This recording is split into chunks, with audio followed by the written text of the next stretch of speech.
Bonjour et bienvenue sur la chaîne Lisa se livre. Alors tout d'abord, je tiens à remercier les nouveaux abonnés qui sont arrivés. Alors si vous rejoignez cette chaîne aujourd'hui, vous allez commencer par une vidéo qui a très peu le cas de se présenter devant vous, hein, parce que je vais parler de BD. Mais c'est le point lecture de août, sachant que j'ai fait ce point en deux parties, non pas pour m'amuser des masses, c'est surtout parce que j'ai vu l'ampleur de ce que j'ai lu en août. Et je me suis dit, ça va durer 3 plombs, voire 1h15. Donc, ça va pas être possible. Donc, je me suis dit, tu vas faire d'abord les BD et tu fais après les romans. Voilà. Donc, vous arrivez au moment où je suis en train de scinder le point lecture. Je suis désolée. Mais sinon, j'apprécie vraiment que vous soyez là. Et merci pour les commentaires et aussi pour les petits mots par mail ou par le formulaire sur mon site internet, parce que je suis toujours très contente de recevoir des nouvelles de certaines personnes qui me disent ce qu'ils aiment ou ce qu'ils n'aiment pas, et j'apprécie, voilà, et je discute. Voilà. Alors ceci pour introduction. Je suis désolée, ça va bouger, vous le savez, mais alors les BD sont d'un poids. Bref, je comprends pourquoi je n'ai pas énormément de BD. C'est une horreur. Voilà toutes les BD lues pour le mois d'août. Je me cache derrière. Voilà tout ça, c'est tout ce que je lis. Voilà, donc je vais essayer de les déposer délicatement. Ce qui n'est pas, tout à fait mon style. Alors, je ne vais pas les faire par ordre de lecture. Je vais les faire par ordre ce que j'ai mis sur la pile. Parce que sinon, je vais être obligée de bouger. Et je me suis encore bien organisée, comme d'habitude. Une des BD que j'ai lues, je vais dire première, une des BD que j'ai lues, c'est Les Anges de Mons, 1914-1918, qui m'a été offert dans le cadre du swap Livre Addicts de Naé. En fait, c'est Naé qui m'a envoyé très gentiment. Vous verrez, allez chercher sur ma chaîne Instagram, vous allez voir, voilà, elle m'a gâtée et je la remercie encore énormément. Et elle m'a envoyé ceci comme petit cadeau parce que voilà, on a discuté et elle s'est dit, et c'est un petit bijou, c'est-à-dire que c'est la guerre 14-18 vue par deux soldats différents pour la ville de Mons. Et je vous montre je vais vous montrer par exemple les dessins qu'il y a à l'intérieur. Voilà, je suis devenue. Enfin, c'est un truc que j'ai lu très vite, mais alors voilà, il y a deux couleurs très différentes pour chaque soldat. Si vous ne connaissez pas la ville de Mons et si vous ne connaissez pas cette BD, hormis le fait que vous soyez belge, honnêtement, allez-y parce que j'ai passé un petit moment délicieux en compagnie des deux soldats. Et je trouvais que ce soit Newman ou... C'est vraiment... Alors moi, je me suis attachée à Newman, je ne sais pas pourquoi, mais j'ai trouvé que c'était joli. Voilà, c'est très joli. Donc, je la remercie encore. Oui, c'est une de mes périodes d'histoire préférées. Et puis, bon, voilà. Vous verrez, je fais un peu ça à chaque fois. Je ne sais pas où je vais les mettre, en fait. Hein, parce que là, je suis en train de me dire que je vais faire une catastrophe. Autre BD que j'ai lue.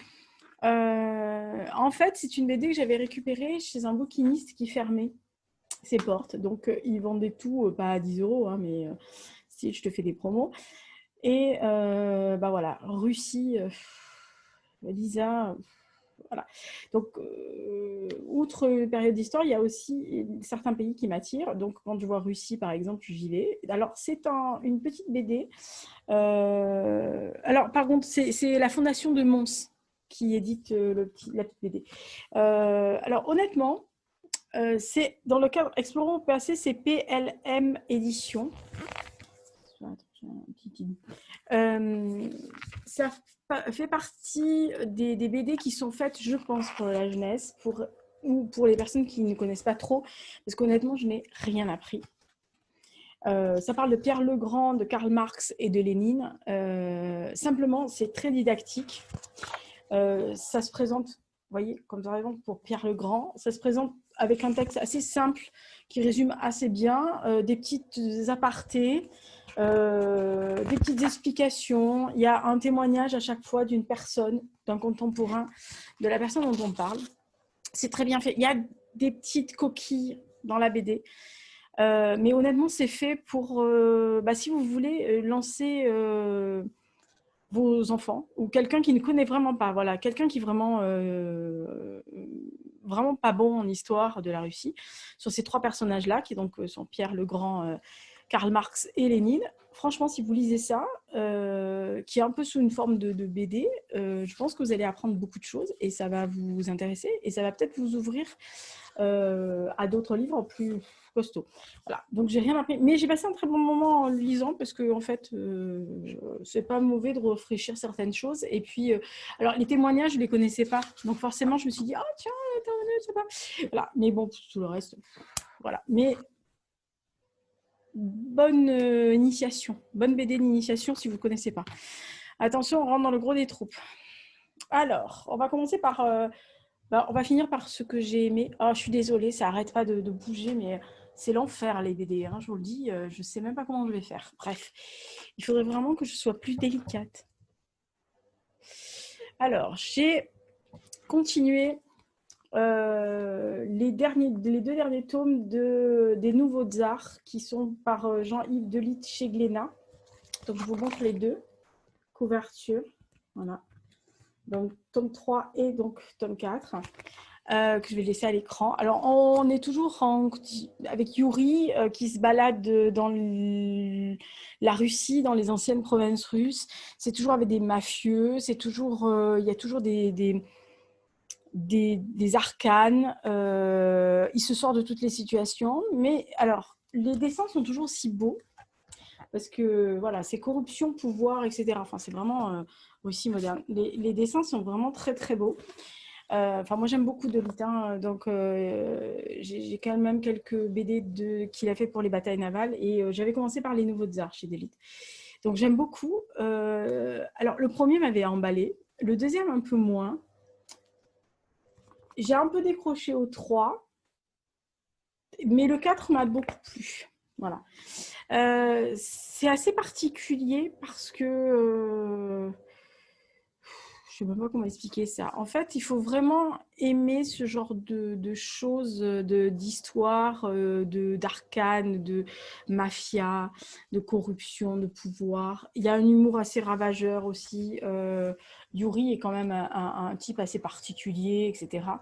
Il y a des morts, hein. C'est assez cru quelquefois. Ça pose quand même bien le contexte aussi de tout ce qui est actuellement dit sur les oligarques russes, tout ce contexte-là. Après, voilà, les 2 derniers, c'est pas vraiment les meilleurs.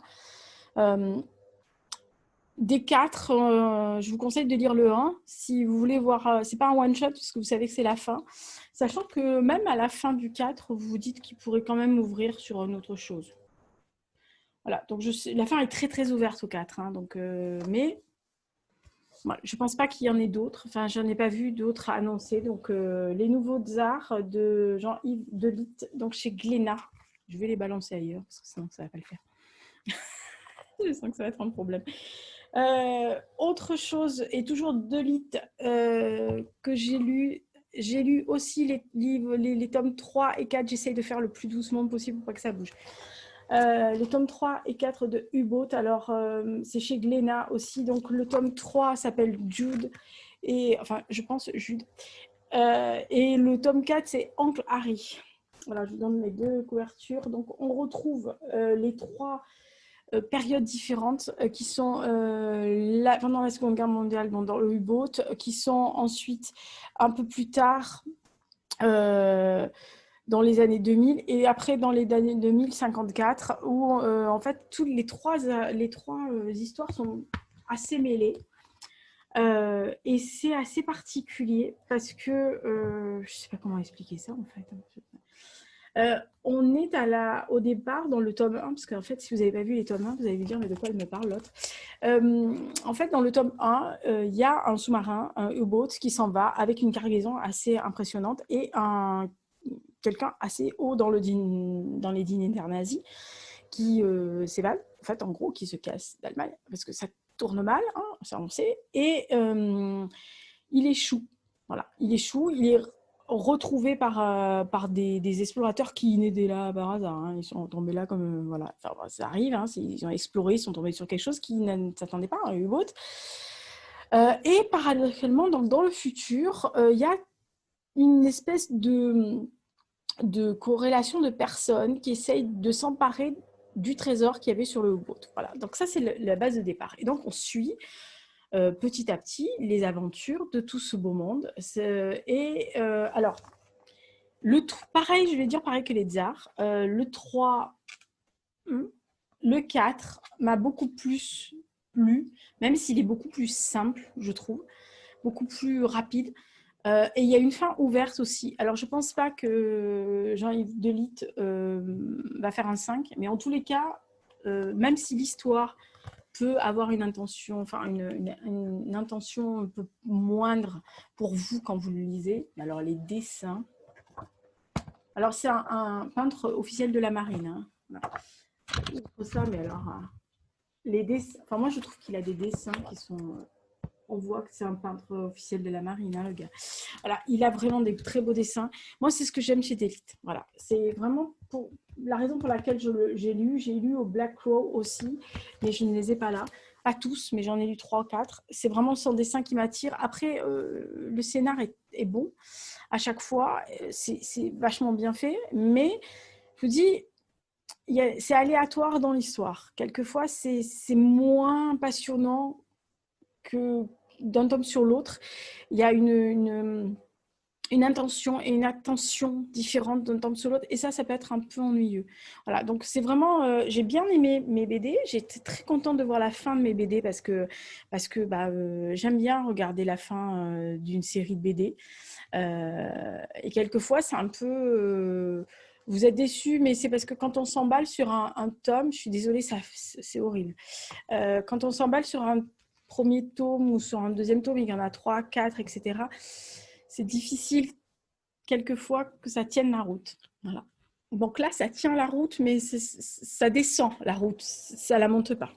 Oh là, bah oui, j'ai trouvé exactement ce que je voulais dire. Ce qui arrive là, les nouveaux abonnés qui arrivent maintenant, je me dis, mais elle dit n'importe quoi, elle ne sait pas de quoi elle parle, cette fille. Non, parce que je ne suis pas très BD, donc je ne sais pas pourquoi cet été m'est arrivé la folie de lire des BD. Oui, alors, voilà. Kaamelott, en attendant le film de Alexandre Astier. Monsieur Astier a sorti avec son comparse, hein, Steven, il a sorti ce numéro 9, donc avec Steven Dupré, et c'est chez Casterman. Hein.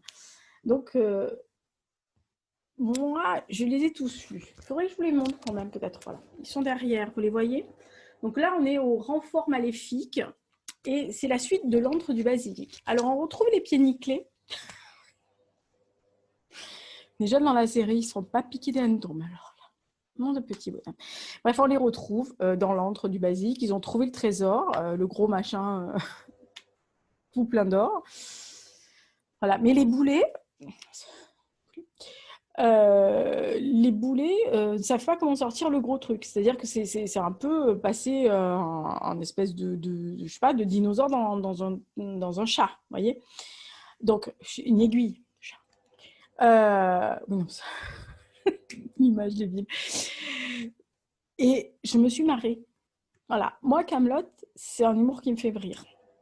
Alors, c'est pareil, il y a des hauts et des bas dans cette série-là. Il y en a qui sont plus drôles que d'autres. C'est un peu comme les épisodes de Kaamelott. Il y en a certains, vous étiez hilar du début jusqu'à la fin. Il y en a certains où vous riez 3-4 fois. Voilà. Mais ce n'était pas le propos d'Alexandre Astier. Et quelquefois, je pense que Astier le fait exprès. C'est-à-dire qu'il n'a pas... je ne pense pas qu'il ait une envie folle d'être l'amuseur public. Je pense qu'il aime bien, il a un humour à lui et qui est suivi par beaucoup de monde, y compris Bibi. Mais voilà, c'est un humour qu'il faut connaître. Alors, il leur arrive plein de choses, hein, comme d'hab. Ils vont tomber sur des gens qui veulent les tuer. Il y a toujours Merlin qui sort un peu de nulle part. Voilà, donc, mais j'ai adoré les retrouver, parce que moi, ça me fait toujours marrer. Quoi. Ils ont ce pauvre Arthur, mais vraiment, quoi, il a vraiment des boulets aux pieds, mais à tous les pieds. Enfin, genre, lui, il a des boulets. Voilà, donc c'est toujours drôle. Les dessins sont vachement bien faits. Alors, les dessins sont vraiment du poème et tout le texte est de Astier. Et le truc. Alors, il sort le film là bientôt, en automne. Ça me fait le même effet que le nouveau Nolan, vous voyez. Il y a des gens comme ça. Mais bon, on l'attend depuis longtemps, le Astier. Donc moi, je commence à en avoir marre. Mais voilà, je me suis retapé Camelot cet été parce que la fille qui fait la digression en plein milieu de la BD. Parce qu'en fait, euh, la chaîne Barocco a fait ce challenge Arthur et donc je ne l'ai pas vraiment fait mais j'ai suivi à peu près ce qu'elle voulait, donc je me suis refait ça, je me suis refait Excalibur de John Borman, j'ai relu des passages de Boran, d'un livre sur Merlin, j'ai relu des passages aussi de Thomas Spock de Hunter pour un dragon, etc. Donc je me suis amusée à faire des petits trucs comme ça. Je ne validerai pas le challenge hein, parce que mais ça m'a amusé de suivre ça et j'aimerais bien qu'elle le refasse l'année prochaine. Mais vous voyez, maintenant que je sais qu'elle peut faire ça, j'aurais bien aimé parce que cet été, je me serais bien fait un truc féerique que sur Merlin, Arthur, enfin les chevaliers de table ronde. Quoi, voilà. Donc c'est Camelot, donc c'est les renforts maléfiques. Alors le prochain épisode, c'est Caradoc et Lyco Sadrer. Punaise des bois, Caradoc, hein. Oh pauvre vieux. Non, non, alors là, on va pas pleurer. Hein. Non, parce qu'il y a des fois où c'est... Voilà. Et on finit par le coup de cœur BD absolu de l'été et même avant. J'ai lu les 3 derniers tomes. Alors là, il pèse 4 plombs, c'est tout. De l'Armée de l'Ombre d'Olivier Spentes. Donc, c'est dans la collection Mémoire 1939-45 de chez Paquet. Le garçon a fait le premier tome aussi de Africa Corps. Dont j'attends le numéro 2 avec grande impatience puisque le 1 m'avait vraiment emballé. Le 1 de l'Armée de l'Ombre m'avait emballé mais à un point inimaginable. Donc on suit en fait Ernst et ses copains qui sont engagés, enfin qui s'engagent dans la Wehrmacht et qui sont lancés des 42 sur le front russe. Super, bienvenue au club.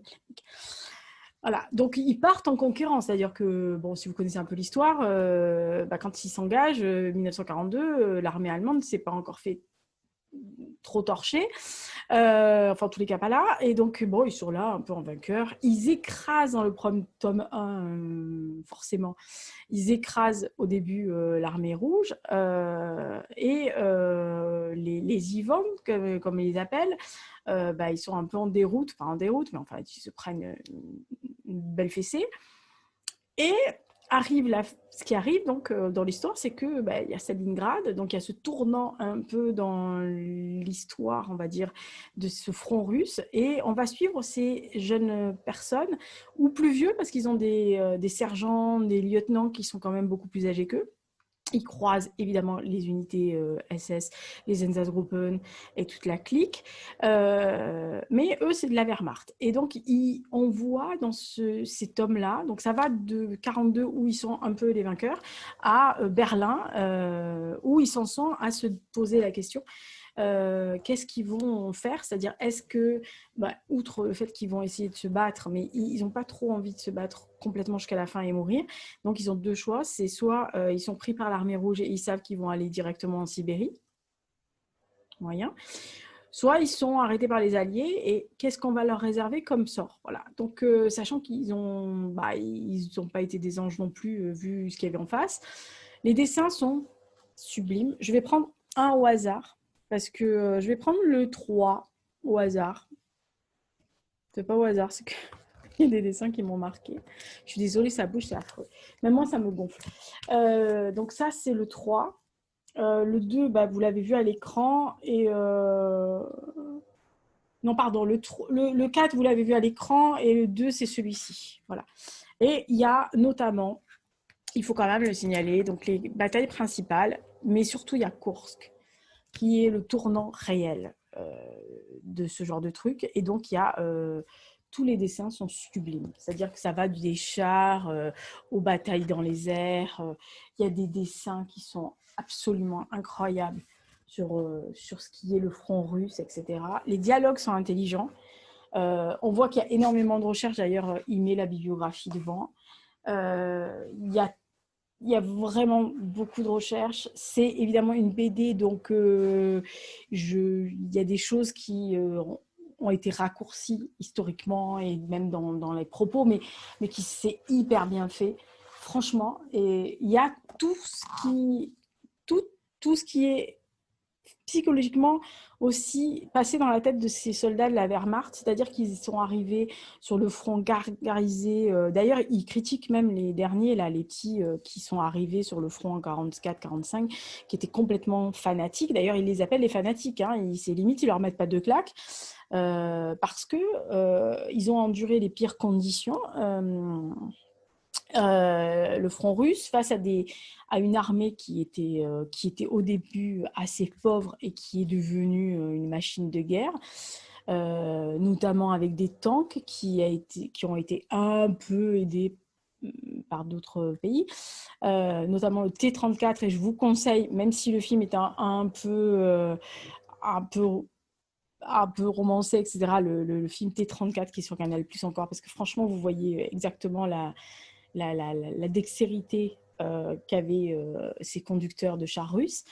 Moi, j'ai vraiment adoré parce que le propos est de la perspective allemande, mais la perspective sans parti pris et sans jugement. Et surtout, ça m'a fait beaucoup penser au travail que j'ai fait moi sur la chute de Yann, parce que en fait, le dessinateur et le créateur ne s'est pas mis comme juge, il s'est mis dans la peau de ce jeune garçon et il l'a accompagné jusqu'à la fin. Et la planche de fin, c'est pour ça que je parle de la chute de Yann, la planche de fin m'a fait beaucoup penser à mon personnage que j'ai créé parce que je me suis dit, et je pense j'espère que c'est le but de l'auteur, je pense que oui, c'est de montrer qu'en fait, à la base, il y avait des gens qui ne faisaient absolument pas attention à la confession de l'autre. Voilà. Ernst, c'est un garçon qui habite à la campagne, basique. Il a ses copains, il est amoureux d'une fille. D'ailleurs, au pire du front, il pense qu'à elle. Et à la fin, la dernière planche est quand même assez parlante. Et moi, je trouve que c'est une belle réflexion aussi. Donc, franchement, L'Armée de l'Ombre, donc c'est en 4 tomes d'Olivier Spentens. Donc, chez Paquet. Franchement, il faut voir. Je ne vous montrerai pas la 4e. Hein. Mais je trouve que c'est vraiment très beau. Puis on voit évoluer les personnages. C'est-à-dire qu'au début, il est tout frais, tout joli, tout mignon, etc. Et les ravages du front, les ravages de la mort, les ravages de tout ce qui se fait, voilà, il ne cache rien, ni les exactions des Einsatzgruppen, ni le ras-le-bol des soldats, ni la défiance qu'ils ont envers leurs supérieurs, qu'ils estiment prendre des mesures complètement débiles, enfin pas débiles, mais en tous les cas complètement contradictoires à ce qui se passe sur le terrain. Voilà. Donc, c'était mon point BD. Non. Je les remontre pas. Hein. Si. Voilà. Et attendez, il y en a 2 autres, mais je pense que je vais encore faire bouger le truc. C'est affreux. Hein. Les BD, il faudra vraiment que je trouve un autre moyen de vous les montrer parce que sinon, vous n'alliez pas y arriver. Et même vous allez avoir mal au cœur et moi, j'ai déjà mal au cœur. Donc, ça, c'est toutes les BD que j'ai lues au mois d'août. Je vais les garder à la main, comme ça, pour éviter que ça rebouge. Donc ça fait partie du point lecture d'août, mais vous imaginez bien que si j'avais fait ça en plus des romans, on aurait passé 4 plombes et demi. Voilà, donc ce que je vous conseille, moi, si vous aimez l'histoire vraiment de la Seconde Guerre mondiale, etc., allez sur l'Armée de l'Ombre en premier. Voilà. Après, sur le U-Boat, si vous voulez vraiment, mais et si vous aimez la première, sur le petit magnifique là de Mons, c'est très court. Il y a pas, c'est vraiment très très court, mais c'est graphiquement magnifique et très très émouvant. Voilà, c'était le point lecture août, première partie, on va dire BD. À plus tard. Et ben, je vous retrouve demain pour le point lecture roman, parce que là, il y a du lourd aussi. Il y a du lourd, moins lourd.